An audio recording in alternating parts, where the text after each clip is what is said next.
mais a Federação das Indústrias do Estado do Paraná, juntamente com o Senai do Paraná e alguns outros stakeholders, apoiadores, surgiu a ideia de se fazer um estudo para implementar a cadeia de produção fotovoltaica no Brasil. Ou seja, nós precisamos produzir painéis brasileiros. E por que Green Silicon? Porque esse painel, ele é verde, ele é sustentável, ou ele vamos dizer assim, ambientalmente muito mais correto do que o painel chinês, porque para você produzir o silício metalúrgico e depois o silício grau solar, você precisa de muita energia elétrica. Para transformar aquela pedra, aquele cristal de quartzo em metal, silício, né, em silício metalúrgico e silício grau solar, é intensamente energético. E na China, a energia, basicamente, ela vem de carvão, óleo e muito pouco de outras fontes. Então, a célula solar que hoje sai da China e é distribuída para o mundo inteiro, inclusive para nós, o balanço energético ou o balanço ecológico dessa célula, ele nunca vai se completar, porque ela partiu de uma energia suja, que é a base de carvão e óleo, etc. Se você fizer o balanço de CO2, por exemplo, que foi emitido para se produzir aquela célula, nunca vai compensar. Por outro lado, se nós tivermos essa cadeia implantada no Brasil, vai ser a base de energia hidrelétrica. Ou seja, nós partimos do verde, ou partimos de uma energia sustentável para outra energia sustentável, que é a solar. Por isso o nome silício verde. Então, como eu falei, houve a junção da Federação das Indústrias, Senai do Paraná e Itaipu, tanto o Paraguai quanto o Brasil, e os PTIs, que são os parques tecnológicos de Itaipu. Existe tudo que é da Itaipu, não sei se você tem conhecimento de como é que funciona lá, mas tudo é espelho. Tudo que acontece no Brasil tem que acontecer no Paraguai. Tá? Então é espelho. O que acontece de um lado tem que acontecer do outro. Então, existe um parque tecnológico de Itaipu no lado brasileiro, na margem esquerda. Existe um outro parque tecnológico de Itaipu na margem direita, lá no Paraguai. E esses dois parques tecnológicos têm também grande interesse nessa tecnologia, assim como o Senai tem interesse nessa tecnologia para poder formar profissionais que estejam em condições de atuar em toda essa cadeia. Então, como eu disse, né, foi desenvolvido a partir de um estudo promovido pela Itaipu, depois convidou alguns parceiros e a ideia do projeto é executar um estudo de viabilidade técnica e econômica e, a partir desse estudo, procurar atrair investimentos. Se nós olharmos ali, a fronteira entre Brasil e Paraguai, exatamente onde está a área de Itaipu, nós vamos ver que essa região, que é a região onde se pretende instalar as primeiras unidades de produção, ela é estrategicamente bem colocada, porque nós temos energia abundante do lado paraguaio e temos fornecimento de matérias-primas, seja o cristal de quartzo, ele pode vir do Paraguai, existem minas no Paraguai de cristal de quartzo, não são exploradas, mas eles têm em grande quantidade. O Brasil tem em grande quantidade, tanto em Minas Gerais como tem no Rio Grande do Sul. E tem também no Paraná, na região de Chopinzinho, na região sudoeste do Paraná. E ali nós teríamos as condições ideais para que a parte intensamente energética se concentrasse no Paraguai e o restante da cadeia do Brasil. O Brasil já tem, na verdade, praticamente todos os outros elementos da cadeia, porque nós temos vidro plano em quantidade que quiser no Brasil, nós temos bons produtores de vidro plano, nós temos produção de alumínio no Brasil, nós temos produção de filmes de poliuretano ou outros filmes quaisquer que vão nessa produção. Nós temos produção de condutores, cabos, temos tecnologia e temos empresas em condições de começar a produzir inversores nas quantidades que nós precisamos e com tecnologia que nós devemos trazer, principalmente da Alemanha.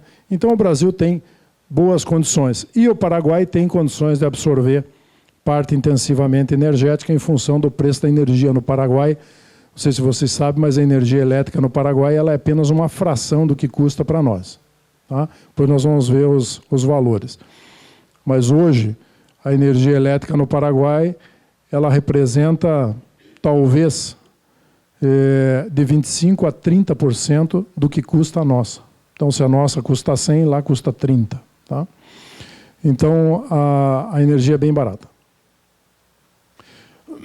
Então, em linhas gerais, o que é o projeto? É um estudo de viabilidade técnica e econômica para a criação de uma base industrial fotovoltaica inovadora, integrada e pioneira na América Latina. Esse é o objetivo do projeto. Ou seja, criar novas possibilidades de produtos, serviços e educação profissional. Porque dentro de uma cadeia como essa, você produz não só... Você produz silício metalúrgico, que tem mercado. É uma commodity, tem mercado. Você produz silício grau solar, que nas condições ideais vai produzir as células solares, células fotovoltaicas. Aí você tem toda uma outra cadeia em volta e essa cadeia vai exigir uma série de outras indústrias, uma série de outras engenharias, muitas engenharias serão aplicadas ali e diversas formações profissionais. E nós temos condição de crescer como negócio, né? Essas empresas têm condição de crescer como negócio, seja para mercados locais ou de exportação, com absorção, desenvolvimento, disseminação do conhecimento tecnológico, know-how. Ou seja, nós não queremos ficar na caixa preta chinesa, nós queremos, ou alemã, nós queremos a tecnologia no Brasil. Esse estudo de viabilidade econômica, técnica econômica, ele foi contratado ao Solar Cluster de Baden-Württemberg. A região de Baden-Württemberg, não sei se vocês conhecem, mas é uma região do sul da Alemanha. A Alemanha é mais ou menos assim. Você tem os dois estados do sul, que é a Bavária, ou Baviera, e Baden-Württemberg, que são os dois estados mais ricos. E daí tem o restante da Alemanha, que economicamente tem sua expressão, mas não é tão expressivo assim. Então, esse estado de Baden-Württemberg é um estado pequeno, de cerca de 35 mil quilômetros quadrados. É um estado que dá, falando, não sei quanto que tem o Rio de Janeiro. Quanto? 44. Então, é menor que o Rio de Janeiro, em termos de território, né?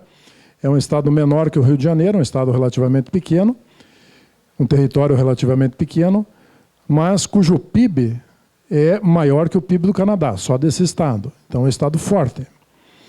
E eles têm a melhor tecnologia fotovoltaica do planeta, é lá. E a partir desse cluster solar de Baden-Württemberg, nós encomendamos esse estudo. É um estudo que está tendo um custo, vamos dizer assim, de aproximadamente 300 mil euros. É um primeiro investimento para se ter esse estudo. E o estudo ele tem a análise, né, do fotovoltaico nos mercados mundiais e nos mercados regionais, aqui para Brasil e Paraguai. Tem uma análise técnica e econômica dos processos industriais. Tem a análise da infraestrutura e logística ao longo da cadeia de valor. Tem análise dos impactos ambientais, impactos econômicos, os possíveis programas educacionais que são necessários nessa cadeia. Que profissionais são necessários? Que profissões? Que adaptações nós vamos ter que fazer nos currículos de engenharia? Que especializações os nossos engenheiros vão ter que fazer para se integrarem nessa cadeia? E, logicamente, a viabilidade econômica do empreendimento e, no final, nós vamos ter um private equity para a atração de investimentos. Esse private equity ele deve acontecer no ano que vem. No ano que vem nós vamos ter já uma chamada de investimento para a implementação dessas empresas nesse eixo Paraguai-Brasil. Enfim, esse, resumidamente, seria o escopo do projeto, como foi encomendado. Qual é o objetivo e a visão desse estudo, né? A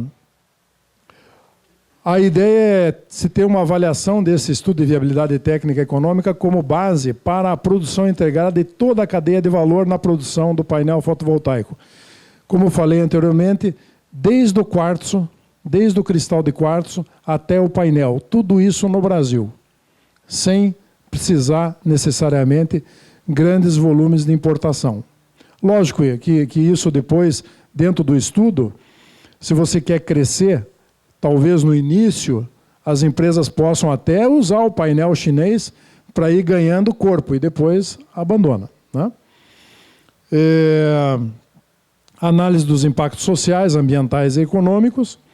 Isso, inclusive, foi um fator de muita discussão, principalmente lá no Paraguai, porque a ideia é colocar a parte intensivamente energética no Paraguai e os paraguaios eles ficaram realmente com medo no início, no sentido assim, não, esse pessoal quer jogar essa parte da produção para cá, porque é a parte mais suja que vai causar impacto ambiental e tal, e bem no fim foi dentro do que existe hoje de tecnologia, não é exatamente isso. Todo o impacto ambiental pode ser bem equacionado. O foco são mercados locais, Brasil e Paraguai, e mercados regionais. Mercados regionais aqui na América Latina e Caribe, principalmente os países do Mercosul, considerando a possibilidade de exportação. Valorização do local de produção, sustentabilidade, aquilo que eu falei, de verde para verde, né, green to green, que é de hidroelétrica para fotovoltaico, né, a energia fotovoltaica. Baixos preços de energia no Paraguai são a chave para a viabilidade econômica da produção. Exato. No Paraguai, a energia efetivamente é muito barata. Eu não sei se a energia lá é muito barata ou é a nossa que é muito cara, né? Porque a nossa é um mix. A energia ela é produzida em Itaipu com o mesmo valor, ela vale tanto, o custo dela para o Brasil, para o Paraguai é idêntico, no mesmo ambiente, né? Mesma água, mesmo rio, mesmo tudo. Só que quando a energia entra no nosso grid, né? Na nossa rede nacional, aí você tem as termoelétricas, você tem uma série de outras gerações que levam o megawatt-hora a valores assim absurdos, né? Então o nosso aqui está, sei lá, no barato deve estar aí perto dos R$600 o megawatt-hora, quanto que no Paraguai deve estar, se tiver, 200, tá? Se tiver, ok? Então é muito mais barato lá, lógico que viabiliza. A perspectiva, né, de segurança energética. Nós teríamos uma diversificação da oferta, tanto no Paraguai quanto no Brasil, e isso nós estamos precisando. A fotovoltaica como a mais barata fonte de energia para o Brasil. A geração de energia próxima ao local de consumo e a possibilidade de utilizar o off-grid a custos baixos para melhoria e reforço da rede. Ou seja, se você analisar hoje, né, fazendo uma crítica, né? Não uma crítica, mas um comentário mais ácido, né, em relação ao modelo que nós temos no Brasil, considerando as opções que existem hoje. Se você considerar as opções que existem hoje e olhar para o nosso modelo, para a nossa matriz energética e a forma como ela é constituída, você tem se você olhar assim friamente, você vai ver que não é uma alternativa muito inteligente. Tá? Porque você tem usinas gigantescas que custam fábulas, né? Você tem linhas de transmissão enormes e caras e difíceis de serem implementadas, e depois você tem a distribuição. Quanto que com painéis fotovoltaicos, né, você pode fazer o que é mais inteligente, que é a geração distribuída da energia elétrica. Você colocar em cima do seu telhado e já gerar de forma distribuída. Imaginem, cada cidadão, cada unidade residencial pudesse gerar parte da energia que consome. Que maravilha, né? Então, esse... Oi? Também, muito. Pouparia água, exatamente. A água que é um elemento importante que hoje a região sudeste, vocês estão na região sudeste, tem muita falta, né? Bom, se também não melhorar com essas chuvas aí, não vai melhorar nunca, né? Então a gente espera que realmente melhore e que a nossa bandeira tarifária passe de vermelho para verde, né? Ah, não está, mas o São Paulo está, né? Não está muito? Bom, sei que lá no sul nós estamos debaixo d'água. Então, o objetivo, né, um dos grandes objetivos desse projeto é fazer isso aí. Fazer com que a gente possa ter a geração distribuída. A produção fotovoltaica, a geração fotovoltaica, ela pode fazer o que a gente chama de peak shaving, né? Que é, você consegue, onde está a carga tarifária mais alta? No pico, né? Qual é o pico? É justamente aquele período que vai ali, meio-dia até 3 horas da tarde, que é o período que é mais cara a energia elétrica, né? A tributação é mais pesada. E é justamente no momento em que o painel fotovoltaico rende mais, porque você tem maior insolação. Então, o painel fotovoltaico, ele pode fazer o peak shaving, né? Ele pode barbear o pico, ele pode reduzir o pico, melhorando a condição de consumo. Ali os horários, né? E justamente aonde o solar consegue ser um elemento importante. Qual é a perspectiva econômica, né? A perspectiva econômica para esse projeto. Nós temos aí o aumento de consumo de energia no Paraguai. Nós sabemos que o Paraguai é o único país da América Latina que tem crescimentos sensíveis, nítidos, visíveis. Eles cresceram, só para ter uma ideia, em 2013 eles cresceram 13%. O PIB do Paraguai. A economia paraguaia cresceu 13%. E vem crescendo ano a ano. E muitas indústrias, inclusive brasileiras, estão se transferindo para o Paraguai em função das bondades que existem lá, da segurança jurídica atual, uma série de elementos favoráveis e, logicamente, vai crescer o mercado. Mas, no Brasil, o mercado paraguaio, muito embora vá crescer bastante, ele é pequeno, né? Ele é muito pequeno. Tem lá 6, 7 milhões de habitantes e uma economia um PIB que, comparando com o meu estado, que é o Paraná, o PIB do Paraguai é menos da metade do PIB do Paraná. Então, é uma economia pequena, mas em crescimento. Mas o Brasil, por outro lado, o consumo de painéis fotovoltaicos e a geração dessa modalidade de energia só tem a crescer. E vem crescendo. O que falta é um pouco de incentivo. Existem já no Brasil 8 estados que já isentaram ICMS, estão fazendo alguns estímulos, né, e as coisas estão acontecendo. Pernambuco já tem algumas usinas, lá em Rio Grande do Norte, no Ceará, eles querem aproveitar onde estão plantados os postes lá de eólico, né, naquelas áreas, já colocar painéis fotovoltaicos naquela mesma transmissão, para usar a mesma transmissão, né? E você tem, durante o dia, uma geração em quantidade assim, bastante significativa, e durante a noite os ventiladores lá funcionam, né? Os geradores eólicos. Então, existe crescimento limitado da economia pela disponibilidade de energia elétrica, estratégia interessante para o Paraguai e para o Brasil, ou seja, a geração hidrelétrica, agora ela está...